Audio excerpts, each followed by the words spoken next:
16 December 1971। বেলা গড়িয়ে ঘড়ির কাঁটা 12টা পেরিয়েছে।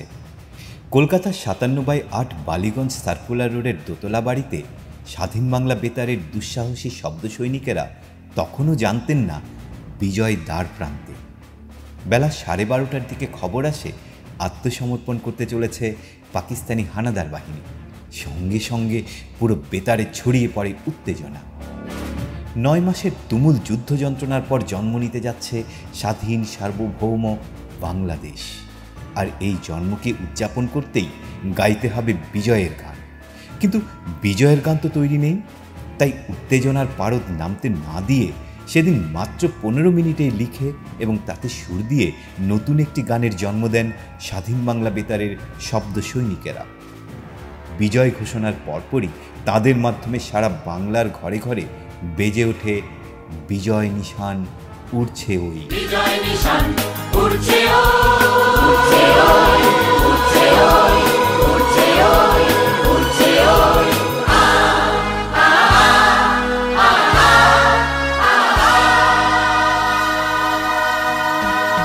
এই গানটিই ছিল স্বাধীন বাংলা বেতার কেন্দ্রের শেষ এবং স্বাধীন বাংলাদেশের প্রথম গান।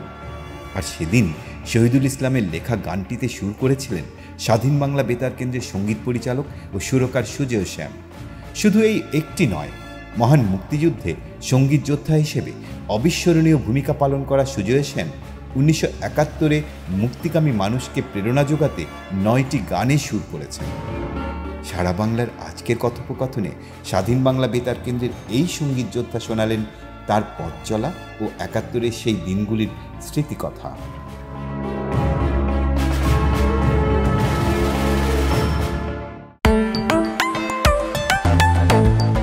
আমার জন্ম সিলেটে কাস্টগর 1946-এ 14ই মার্চ। তো আমাদের বাড়ির পরিবেশই ছিল গান বাজনার। আমার জেঠামশাই স্বর্গীয় শ্রী নরেশচন্দ্র সাম, উনি গান বাজনার খুব ভক্ত ছিলেন। তো আমি ছোট্টবেলার থেকেই আমি দেখতাম আমার জেঠামশাইয়ের বাড়িতে নানান ফকির, বাউল, দরবেশ, কীর্তনী আসতেন এবং উনি প্রত্যেকের গান শুনতেন। আমার যখন 5 বছর 4 বছর বয়স, তখন থেকে আমি লালনের গান শুনেছি, কীর্তন শুনেছি, বাউল সঙ্গীত শুনেছি। ওইখান থেকে কিন্তু আমার গোড়াপত্তন সঙ্গীতের। এবং আমার জেঠামশাই কীর্তনের খুব ভক্ত ছিলেন। তো আমাদের এই জেঠামশাইয়ের বাড়িতে বিরাট উঠান ছিল, ওইখানে বাধাই ছিল, আলং বলে আমাদের সিলেট ভাষায়। আলং বাধাই থাকতো। প্রতি মাসে প্রতি 15 দিনের পরে এই কীর্তন হতো, নৌকাবিলাস, মানভঞ্জন, এইরকম নাম ছিল এইগুলো। ওইগুলোতে আমি বসতাম, আমি শুনতাম। এবং আমার জেঠিমা এটা মন্দিরা কিনে দিয়েছিলেন আমাকে ছোটোবেলা, তখন আমার বয়স 5-6 বছর হবে। ওই কীর্তনের সাথে যারা সঙ্গত করতো তাদের সঙ্গে আমি বসে বাজাতাম। তো ওরা অনেক সময় ভুল করতো, আমার আর ভুল হতো না। তো উনি নরেশ পাল ছিলেন, যিনি খুব ভালো কীর্তন গাইতেন। উনি বলতেন, দেখ এতটুকু বাচ্চা তাল রাখতে পারো, তোরা বুড়ো হয়ে তাল রাখতে পারো না। এই থেকে গান বাজনার শুরু। এবং আমরা প্রতিদিন সন্ধ্যার সময় প্রার্থনা সঙ্গীত করতাম।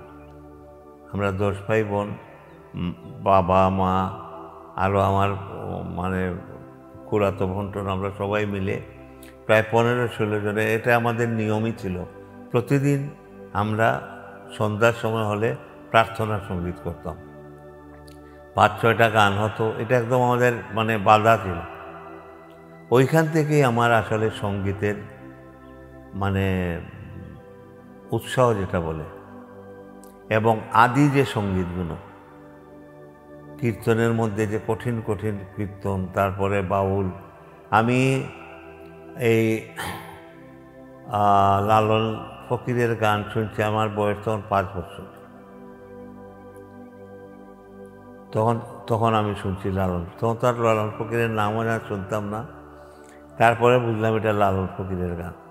রাধা রমনের গান শুনছি, হাসন রাজার গান শুনছি। এই থেকেই আমার গান বাজনার প্রতি। তারপরে আমার বোন প্রভাতী শাম এখন কলকাতায় আছে, সে ঢাকা রেডিওতে এনলিস্টেড ছিল। সিলেটে তখন 3 জন আর্টিস্ট ছিল, রেডিও আর্টিস্ট, আরতিধর, প্রভাতী শাম, 2 জন প্রথমে, তারপরে বিদিত লাল রায়, তারপরে হলো সুনামগঞ্জের নামটা ভুলে গেলাম ওনার, আর লিয়াকত হোসেন। এই কয়জন ছিল রেডিও, মানে তখন রেডিও পাকিস্তানের আর্টিস্ট। তো আমাদের বাসায় প্রাণেশ দাস আসতেন, খুব নাম করা গুণী মানুষ, আমার বোনকে গান শোনাতেন। তো ওইখানে আমি, তখন তো হারমোনিয়াম ধরা নিষিদ্ধ ছিল, কারণ আগের দিনে মধ্যবিত্ত ফ্যামিলিতে মেয়েদেরকে গান শেখানো হতো যাতে একটা ভালো বিয়ে টিয়ে হয়, ছেলেদেরকে গান বাজনা কেউ শেখাতো না। আমরা বাউন্ডলে ছিলাম, যা শিখছি ওই এখানে একটু এখানে একটু, এইভাবে আমরা পুরোপুরি, আমি আমার কথা বলছি, কোনো উস্তাদ ধরে কারো কাছে গান শিখি নাই, কিন্তু বড় বড় উস্তাদের সঙ্গে মিশেছি, এটা সত্যি ওইখান থেকেই শেখা আর কি। আমি লন্ডন চলে যাব, সিলেট বাড়ি লন্ডন যাব। তো যে আমাকে নিয়ে যাবেন, যিনি আমাকে নিয়ে যাবেন, উনি হয়ে গেলেন অসুস্থ। সেটা আমি 63-র কথা বলছি, 1963-র কথা। উনি অসুস্থ হয়ে গেলেন, আর আমার লন্ডন যাওয়া হলো না। গেলাম কলকাতাতে 64-তে জানুয়ারি মাসে মনে হয় চলে আসছি। তারপর অফার পেলাম, প্রাণেশ দাই বললেন আমাদেরকে যে এরকম চিটাগাঙে একজন, তখন আমি গিটার বাজাতাম অল্প অল্প, যে একজন গিটারিস্টের দরকার। আমি গেলাম চিটাগাং রেডিওতে, অডিশন দিলাম, ফেল করলাম। সেকেন্ড বার দিলাম, ফেল করলাম। থার্ড বার দিলাম, ফেল করলাম। 4th বারে গিয়ে তো আমি আরডির সঙ্গে আশরাফুজ্জামান খান, পরে আমার খুব স্নেহ করতেন, ওনাকে বললাম যে স্যার, বলে তোমার কেউ শত্রু আছে অডিশনে? আমি বললাম যে না। বলে তাহলে তুমি সেইভাবে শেখো, তাহলে পাস করতে পারবো। যাই হোক, আমি 64-তে চিটাগাঙে রেডিওতে হাওয়াইয়ান গিটারে পাস করলাম, 60 টাকা বেতনে চাকরি হলো। তারপর ওইখানে বেশি দিন যায় নাই, আমি বাচ্চাদের প্রোগ্রাম করতাম, বড়দের সুর করতাম। পরে চিটাগাঙে মোটামুটি একটু নাম ডাক হলো, নাটক টাটক করতাম। 68-তে আমি ঢাকায় চলে আসি। ঢাকায় আসালা 68-তে এসে আবার, তখন কিন্তু তখনের দিনে স্টাফ মিউজিশিয়ান হওয়া খুব কষ্ট ছিল। আমি কিন্তু স্টাফ মিউজিক হয়েছিলাম চিটাগাং, কিন্তু সেইখানে আমি স্টাফ মিউজিক চাকরি ছেড়ে ঢাকায় চলে আসলাম। এসে নতুনভাবে ক্যাজুয়াল হিসাবে 68-তে আবার ঢাকা রেডিওতে যোগ দিলাম। তখন আশরাফুজ্জামান খান ঢাকায় চলে আসছে। তো উনি আমাকে বলছিলেন, তোমাকে যদি ছাড়ে তাহলে আমি তোমাকে এখানে রাখবো। এই আসার পরে তো মনে করেন যে তখন তো উত্তাল ঢাকা। এর মধ্যে আমি আছি, কাজ করতেছি। তখন শখ হলো ফিল্ম, তখন কিছু ভাঙা একটা পিয়ানো ছিল রেডিওতে, ওইটার মধ্যে প্র্যাকটিস করতাম। তারপর যাই, একদিন সুযোগ আসলো বাজানো, আমাকে ধীরালি ভাই নিয়ে গেলেন। তখন 2টা গ্রুপ ছিল ফিল্মে, একটা ছিল আলাউদ্দিন লিটল অর্কেস্ট্রা, আর একটা ছিল ঢাকা অর্কেস্ট্রা। তো ধীরালি ভাই ছিলেন ঢাকার লিডার, আর উস্তাদ খাদেম হোসেন খান ছিলেন লিটল অর্কেস্ট্রার। তো আমাকে ধীরালি ভাই বললেন যে তুমি তো হারমোনিয়াম বাজাইতে পারো, বলে চলো আমার সাথে। আমারে নিয়ে গেলেন এফডিসিতে নিয়ে যাওয়ার পরে একটা জাগ ছিল। তো আমাকে শোভান ভাই ছিল যে বাজাতো, সে আমাকে হাতটা ফিট করে দিল যে এইভাবে মারলেই ঠিক আছে। তো এইটা বেশ পরে ছিল আর কি, তো লাস্টের দিকে, সিনের লাস্টের দিকে একটা জার কাছে। তো কখন যে আঙ্গুল একটা সরে গেছে বলতে পারি না, জার দিয়েছে, এমন বেসুরে একটা আওয়াজ হয়েছিল। উপর থেকে মিউজিক ডাইরেক্টর বলছে, আর এই পাগল ছাগল কই থেকে নিয়ে আসে, বের করে দেন। তখন ধীরালি ভাই খুব রাগ করলো, বলে ভাই মানুষেরই ভুল হয়। তখন আমার খুব কষ্ট হলো, যে তারপর থেকে আমি দিন রাত খাটা শুরু করলাম তারপরে পরিচয় হলো রাজা হোসেন খানের সাথে। রাজা হোসেন খান হলেন আপনার আলাউদ্দিন খাঁ সাহেবের ভাইয়ের ছেলে। তো রাজাভাইয়ের সঙ্গে আমি নাচের দু একটা মিউজিকে ইয়ে করলাম। তারপর আমরা দুজনে মিলে রাজা শাম নামে ফিল্মে মিউজিক দেওয়া শুরু করলাম। ছিল 69-এ মেঘের পর মেঘ, ঢেউয়ের পর ঢেউ, সূর্যগ্রহণ, সূর্য সংগ্রাম, ওইসব ছবি করলাম। করার পরে তো যুদ্ধ লেগে গেল। যুদ্ধের সময় আমি চলে গেলাম সিলেটে। ৬৮-তে ঢাকায় আসার পরে তো উত্তর ঢাকা, মিছিলের পর মিছিল, আসাদ ভাই মারা গেল। তো তখন হতো কি, এমন একটা পরিবেশ, বঙ্গবন্ধুর ৭ই মার্চের ভাষণ শুনলাম, মাঠে ছিলাম আমরা। ভাষণ শোনার পরে মানে একটা আলাদা নিজেকে উপলব্ধি করলাম যে আমরা বাঙালি, যে আমরা একটা আলাদা জাতি। আগে খুব একটা বিহারিরা বকাবকি করতো, খুব একটা ইয়ে করতাম না, কিন্তু আমরা যে একটা জাতি এবং আমাদের লিডার বঙ্গবন্ধু এমন একটা ভাষণ দিলেন যেটা শোনার পরে কোনো বাঙালি স্থির থাকার কথা। আমিও তখন অন্যরকম হয়ে গেলাম। আচ্ছা যাই হোক, তারপর তো 69 গেল, 70 গেল, বিরাট গণ্ডগোলই না সেই না। তবে ৭ই মার্চের ভাষণের পর আমি চলে গেলাম, যে তোমার ফ্যামিলি, আমার মা বাবা ভাই বোন তা তো সিলেট, আমি চলে গেলাম সিলেটে। সিলেটে গিয়ে সেইখানে 2-4টা ফাংশন করলাম। 25শে মার্চ আমরা একটা রেস্টুরেন্টে আড্ডা মারতাম। ওইখানে আড্ডা মারতেছি, নিরালা রেস্টুরেন্ট, বাবুল ভট্টাচার্য, উনিও বেঁচে নেই। তখন সিরাজ ভাই বলে আওয়ামী লীগের একজন লিডার, সে এসে বলল যে 25শে মার্চ আজকে ঢাকায় খুব গোলাগুলি হচ্ছে, রাজারবাগ, তারপর ইউনিভার্সিটিতে আর্মিরা মেরে ফেলতেছে সবাইকে, তোরা বাসায় চলে যা। বাসায় চলে গেলাম। ৭৬ ঘন্টার কারফিউ দিল সরকার থেকে। ৭৬ ঘন্টা পরে যখন বেরোলাম, তখন দেখলাম সিলেট একটা শ্মশান কবরের মতন জায়গা। এইখানে মানুষ পড়ে পড়ে আছে, এই জায়গায় রক্ত, ওই জায়গায় মাথা, ওই জায়গায় শিয়াল খাচ্ছে, এইগুলো দেখলাম। দেখার পর আস্তে আস্তে টাউন থেকে মানুষ যাওয়া শুরু হলো গ্রামে। তখন আমাদের পাড়ায় কয়েকটা ফ্যামিলি ছিলাম আমরা, তাই প্রত্যেক ফ্যামিলির কাছে গেলাম যে চলেন আমরা চলে যাই। অনেক ফ্যামিলি রাজি হলো, অনেক ফ্যামিলি রাজি হলো না। ঝড় তুফানের মধ্যে 7টা ফ্যামিলি নিয়ে আমি গ্রামের দিকে ছুটলাম।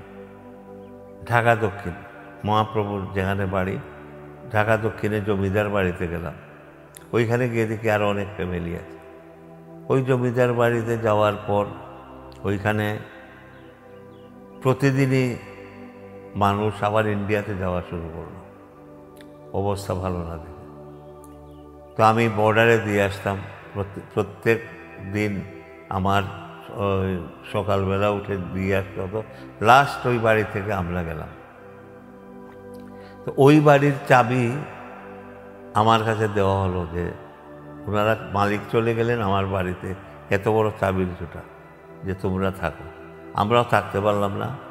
2 দিন পরে আমরা চলে আসলাম। আমরা আসার পরের দিনই আগুন দিয়ে জ্বালিয়ে দিল বাড়িটা। এর মধ্যে আমি সিলেট থাকতেই 27 তারিখে চট্টগ্রাম রেডিওর থেকে শুনতে পেলাম যে স্বাধীন বাংলা বেতার। ওই স্বাধীন বাংলা বেতার শোনার পর থেকে আমার মনে একটা, যে তাহলে তো বেতারে যেতে আমি চাকরি করি, তাহলে তো বেতার আছে। তারপর খবর পেলাম যে 30 তারিখে ওই বোমা মেরে ওইটা উড়িয়ে দেয়। ওনারা সব যারা ছিলেন ওনারা বেঁচে গেছেন, কিন্তু ইয়েটা ভেঙে ফেলছে। তো ওইখানে একটা 1 কিলোওয়াটের একটা ট্রান্সমিশন ছিল, ওইটা নিয়ে বেলাল ভাই এরা আগরতলার দিকে চলে যায়। আগরতলাতে যাওয়ার পরে ওইখানে শতপথী ছিলেন তখন তথ্যমন্ত্রী, ওনার সঙ্গে কথাবার্তা বলে 50 ওয়ার্ডের একটা ট্রান্সমিশন আমাদেরকে দেওয়া হলো। ওইটা দিয়ে নতুনভাবে আবার 25শে মে স্বাধীন বাংলা বেতারের নতুন করে আবার আমাদের শুরু হলো। এর আগে তো গান যেগুলো আগের রেকর্ড ছিল এগুলো বাজত, ওইখানে তখন গান, চরমপত্র, নিউজ সব কিছু ওই বালিগঞ্জ সার্কুলার রোড থেকে আমরা তৈরি করে দিতাম। তখন তৈরি করে দিতাম, তো আমি তো আর জানি না, আমি মা বাবাদের সবাইকে নিয়ে আসাম হয়ে হাইলাকান্দি একটা জায়গা আছে কাছাড়ের, ওইখানে যাই। ওইখানে মায়েদেরকে 2টা প্রোগ্রাম করেছিলাম, করে প্রেসিডেন্টকে বললাম যে কংগ্রেসের যে আমার মা বাবা অসুস্থ এরকম বাসা, তো উনি 2টো বাসা দিয়েছেন। ওই 2টো বাসায় আমাদের এই 7 ফ্যামিলির মধ্যে 5 ফ্যামিলিরা অন্যদিকে চলে গেল, 2 ফ্যামিলি আমরা ওই বাড়িতে ছিলাম। আমি ওনাদেরকে রেখে গৌহাটি হয়ে কলকাতা যাই। কলকাতা যাওয়ার পরে এখন কোন জায়গায় স্বাধীন বাংলা বেতার তো কেউ বলতে পারে না, এটা লোকানো জায়গা ছিল। তখন আমি আমাদের হাসান ভাই, হাসান ইমাম সাহেব, ওনার আত্মীয়রা থাকে কলকাতায়, যে ব্যারিস্টার এক ভদ্রলোকের সাথে আমার মাসির বন্ধুর পরিচয় ছিল। ওনার ছুতে ওনার বাসায় গেলাম, উনি বলল যে বালুহাক্কাকে জয় বাংলা বলে পেপার আছে, এইটা আমি জানি, ওইখানে গেলে খবর পাবে।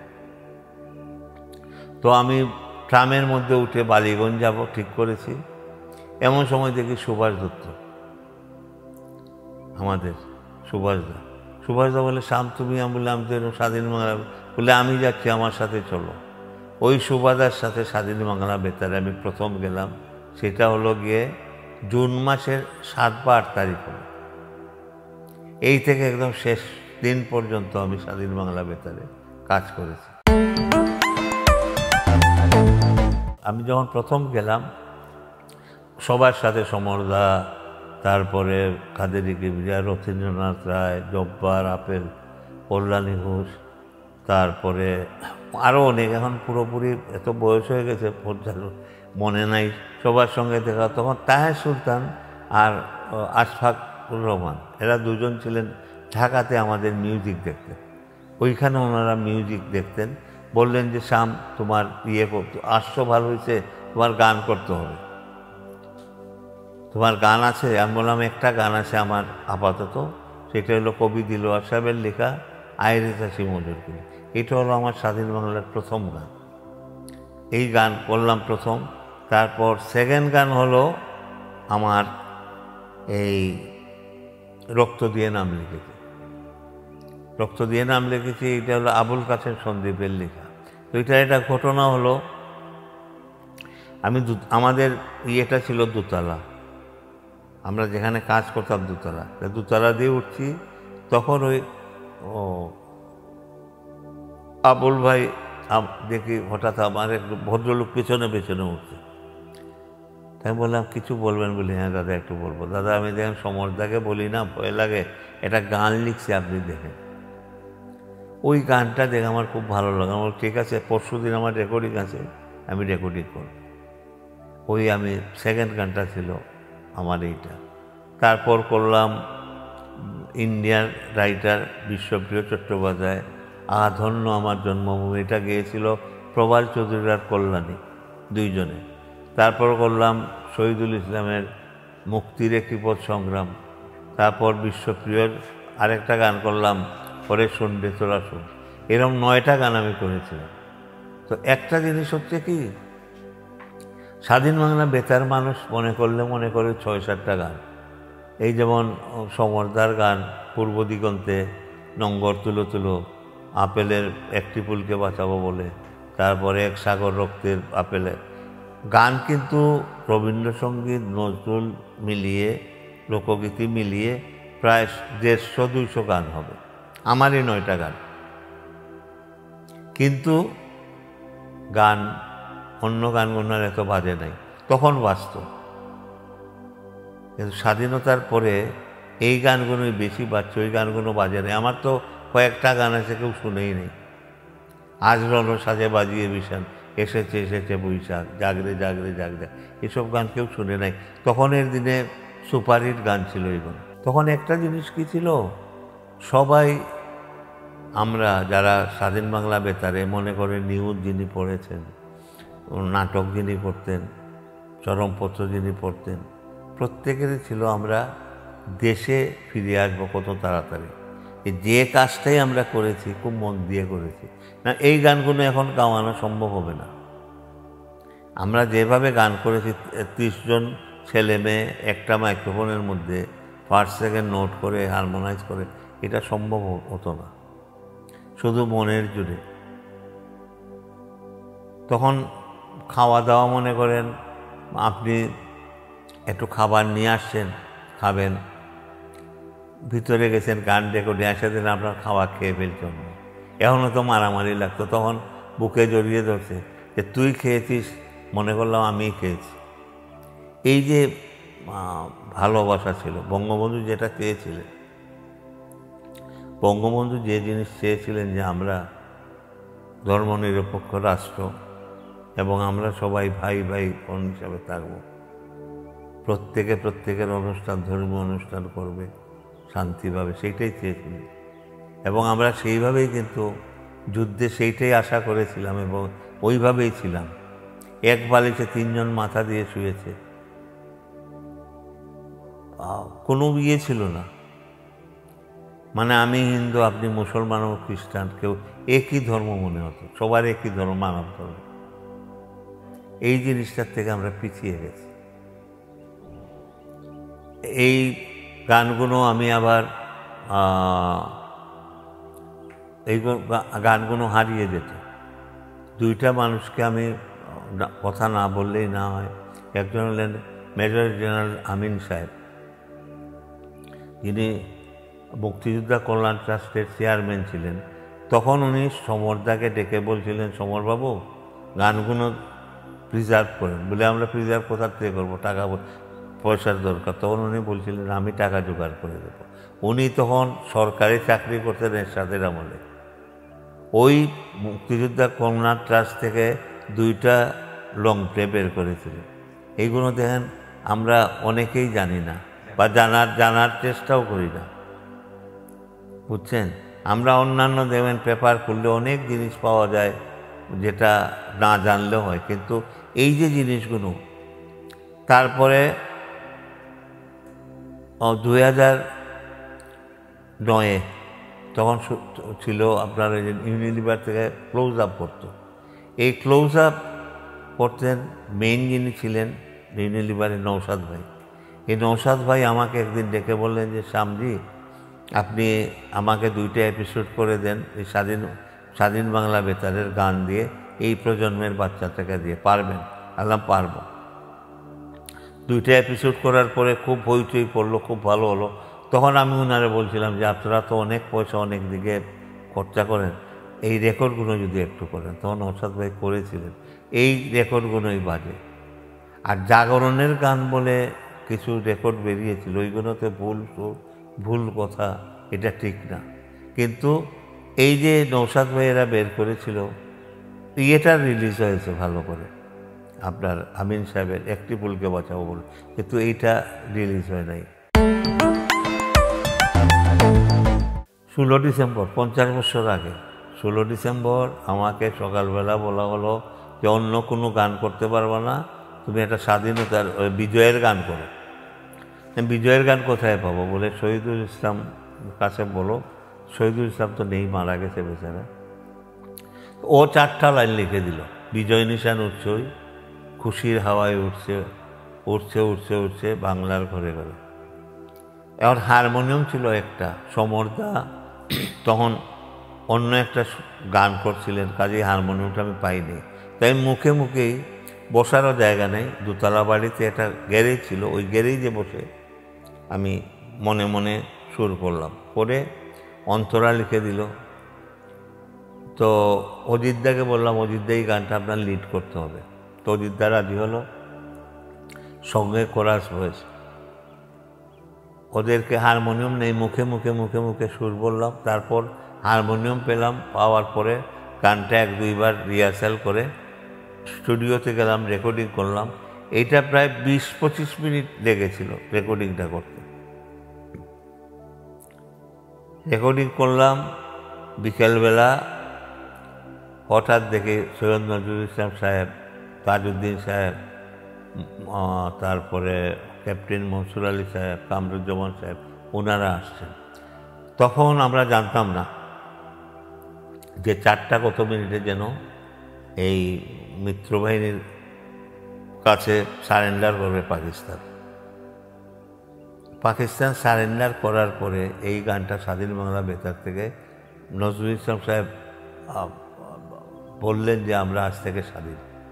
এরপরে এই গানটা বাজছিল এবং সারা দিনের পরের দিনে এই গানটা সর্বক্ষণ বেজে গেছে।